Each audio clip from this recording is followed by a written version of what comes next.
வணக்கம் நண்பர்களே, உங்கள் பாலகிருஷ்ணா. விடை தெரியாத கேள்விக்கு உங்கள் பதில். யாரோ ஒரு நபர் உங்களை புதுசா ஒரு சந்திக்கிறார், இல்லை ஏற்கனவே உங்களுக்கு அறிமுகமான நபர் ஒரு கேள்வியை உங்களிடம் முன்வைக்கிறார். அந்த கேள்விக்கு உங்கள் பதில் என்ன? அந்த கேள்வி என்னவா வேணாலும் இருக்கலாம். அந்த கேள்வி அது எப்படிப்பட்ட கேள்வியா வேணாலும் இருக்கலாம். ஆனால் உங்களுக்கு அந்த பதில் என்ன அப்படிங்கிறது தான் இந்த தலைப்பு. சரி, அவர் கேள்வி கேட்டுட்டாரு. அப்பா, நம்மகிட்ட ஒருத்தருக்கு நம்மளே போர் அடிக்குதுன்னு உட்கார்ந்துருந்தோம், நம்மகிட்ட ஒருத்தர் கேள்வி கேட்டாரு அப்படின்னு சொல்லிட்டு அந்த கேள்விக்கு அள்ளி அள்ளி விடுறது. தெரிஞ்சதையெல்லாம் என்னென்னவெல்லாம் அவர் ஒரு கேள்விதான் கேட்டாரு, நம்ம நிறைய பதில சொல்றோம். அதுக்கு நிறைய விஷயங்களை எடுத்து சொல்லி முன்னாடி வைக்கிறோம். அவர் என்ன பண்றாரு, இந்த கேள்வி ஏன்டா இவங்கிட்ட கேட்டோம் அப்படிங்கிற முகம் சுழிச்சு அவர் போற அளவுக்கு ஆகி போயிடும். வெறுத்து போற அளவுக்கு ஆகி போயிடும். அந்த கேள்வி ஏன்டா இவங்கிட்ட கேட்டோம் அப்படிங்கிற லெவலுக்கு ஆயிடும். அப்படி இல்லைன்னா அவர் கேட்ட கேள்விக்கு நமக்கு கொஞ்சம் அறகுறையா விஷயம் தெரிஞ்சு போச்சு. ஓகேப்பா, கொஞ்சம் முழுசா தெரியல, அறகுறையா தான் தெரிஞ்சிருக்கு. என்ன பண்றோம், அறகுறையா தெரிஞ்சா பத்தாதா, அதுக்கு ஒரு முன்னுரை, விளக்குறை, முடிவுரை, இந்த மாதிரி எல்லாம் தொகுத்து ஒரு கட்டுரை மாதிரி அவருக்கு எடுத்து சொல்லுவோம் நிதானமா. அதுவும் பிரச்சனைக்குள்ளானது. அடுத்து என்ன பண்ணுவோம், அப்படி இல்லைன்னா கேள்வி கேட்டாரு, இந்த கேள்வி பதில் தெரியுதோ இல்லையோ அதை ஒரு பெரிய விவாதமா எடுத்துக்கிட்டு அவரோட பெரிய விவாதத்துக்கு உள்ளாக்கி அவருக்கும் உங்களுக்கும் பெரிய வாய் தகராளாகி அடுத்து உங்களை எங்கேயாவது அவர் பார்த்தாருன்னா முகத்தை திருப்பிட்டு அப்படியே போற மாதிரி ஒரு வாக்குவாதமான சூழ்நிலைய, ஒரு பகை உணர்வு ஏற்படுத்தி அவரோட பிரிஞ்சு போயிடுறீங்க.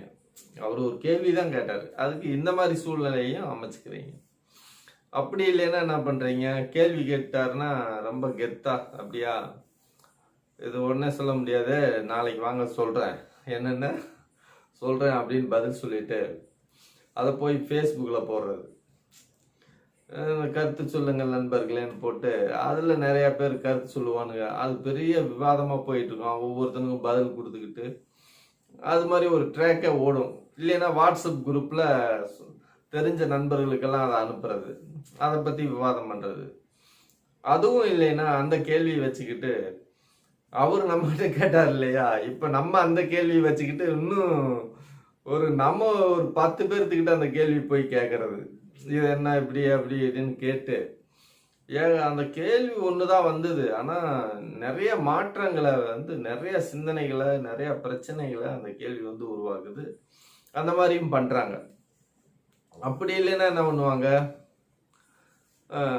கேள்வி கேட்டார் இல்லையா, அந்த கேள்வி கேட்டவரை தெரியலன்னா உடனே கோவப்படுத்துறது.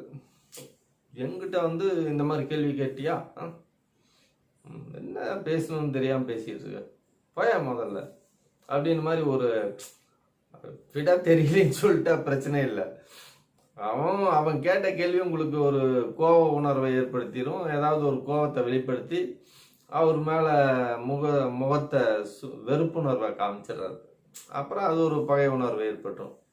இப்படி எல்லாம் பண்ணிட்டு இருப்போம். ஆனா அந்த கேள்வி என்னன்னே தெரியாது நமக்கு. முதல்ல ஒரு கேள்வி வந்தா நம்ம முதல்ல அதை என்ன பண்ணணும், ஒரு கேள்வி நம்ம கிட்ட வந்ததுன்னா முதல்ல அந்த கேள்வி நம்மை சார்ந்ததா, நம்ம அறிவு சார்ந்ததா, இல்லை நம்ம புகழ் சார்ந்ததான்னு பார்க்கணும். இந்த 3 விஷயத்தை பார்க்கணும். அப்படி இல்லையா அந்த நம்ம சமூகம் சார்ந்ததா இந்த கேள்வி, சமூகத்துக்கு ஒரு நல்ல கேள்வியா அது இல்லை, ஒரு தகவல் தொடர்பு சம்பந்தமான ஒரு முன்மாதிரியான கேள்வியா, இந்த கேள்வினால நமக்கு நிறைய ஒரு நல்ல ஒரு தொடர்பு கிடைக்கும். அந்த நம்ம அதாவது ஒரு கேள்வி நிறைய பழக்க வழக்கங்களை எல்லாம் உருவாக்கக்கூடிய கேள்விகள்லாம் இருக்கு. அப்படி இல்லையா அந்த கேள்வி உங்களுக்கு தொழில் சார்ந்து இருக்குதா, எப்படி பார்க்கலாம், இந்த ஒரு 6 வகையா பார்க்கலாம். அதுவும் இல்லையா, இந்த கேள்வி வம்பு வழக்கு இழுக்கிறதுக்குன்னே கேட்கப்பட்ட கேள்வியா, அப்படி இல்லையா இது ஒரு அபாயகரமான கேள்வியா, அதுவும் இல்லையா இது நமக்கு ஒரு வெட்டி வேலை, விரயமான ஒரு கேள்வி. அப்படியா? இப்படி இந்த கேள்வியை வந்து நம்ம ஒரு 9 வகையா பிரிச்சு பார்க்கணும். கேட்ட உடனேவே நம்ம அந்த அந்த கால்குலேஷனுக்கு நம்ம போயிடணும். போனோம்னா தான், இல்ல கேட்கப்பட்ட கேள்வி யார் கேட்கறா, உங்களுக்கு அவருக்கு உண்டான தொடர்பு என்ன, நெருக்கம் என்ன, இதையெல்லாம் ஆராய்ஞ்சு பார்த்துட்டு ஒரு செகண்ட்ல முடிவு எடுத்துட்டு தான் அந்த கேள்விக்கே பதில் சொல்லணும். ஒரு ரொம்ப ஈஸியான வழி. தெரியலையா? தெரியல, அவ்வளவுதான். அந்த கேள்வியே ஏற்கனவே விடை தெரியாத கேள்வின்னு தான் சொல்றோம். தெரியலையா? தெரியல. தெரிஞ்சால் உங்களுக்கு அவர் எப்படிப்பட்ட நபர், எவ்வளவு இணக்கமான நபர் அப்படின்னு தெரிஞ்சுக்கிட்டு அதுக்கு தகுந்த மாதிரி அந்த பதிலை அவருக்கு கோவப்படாம சொல்லணும். சொல்ற வழியில சொல்லணும், கோவப்படக்கூடாது. சில பேர் எல்லாம் சும்மா சாதாரணமா கேட்ட கேள்விக்கு ஏதாவது ஒன்று சொல்லி அடிதடி வெட்டுக்குத்து லெவல்ல கொண்டு போய் விட்டுருவாங்க. நான் பார்த்துருக்கேன். ஒரே ஒரு கேள்வி கேட்டதுக்கு என்ன பார்த்து இப்படி கேட்டாங்க, இந்த கேள்வி இப்படி கேட்கலாம், அது இதுன்னு என்னென்னமோ பேசி அந்த ஏரியா தகராலே ஆயிடுச்சு. நான் பார்த்துருக்கேன். அதனால உங்களை சுற்றி நிறைய கேள்விகள் வந்துக்கிட்டே இருக்கும் எப்பயுமே. ஒன்று, எல்லாரும் நம்மளை சுற்றி இருக்கிறவங்க உங்ககிட்ட ஒரு கேள்வி வைப்பாங்க. அப்படி இல்லையா, நீங்கள் சும்மா இருக்க மாட்டாம நிறைய கேள்விகளை யோசனை பண்ணி அதுக்கு விட தேடிக்கிட்டே இருப்போம். அப்போ ஒரு கேள்வி நமக்கு உதயமானாலே அதுக்கு நமக்கு பயனுள்ளதா அந்த கேள்வி. அப்படி தெரியலையா, யாருக்கிட்ட கேட்டு தெரிஞ்சுக்கணுமோ சரியான நபர்களிடம் அந்த கேள்வி கேட்டு தெரிஞ்சுக்கணும். அப்படி இல்லைன்னா அது தேவையற்ற கேள்வி அப்படின்னு சொல்லிட்டு அதை குப்பையில போட்டு அடுத்த வேலையை பார்க்கணும். சரிங்களா? மீண்டும் அடுத்த பதிவில் சந்திப்போம். நன்றி.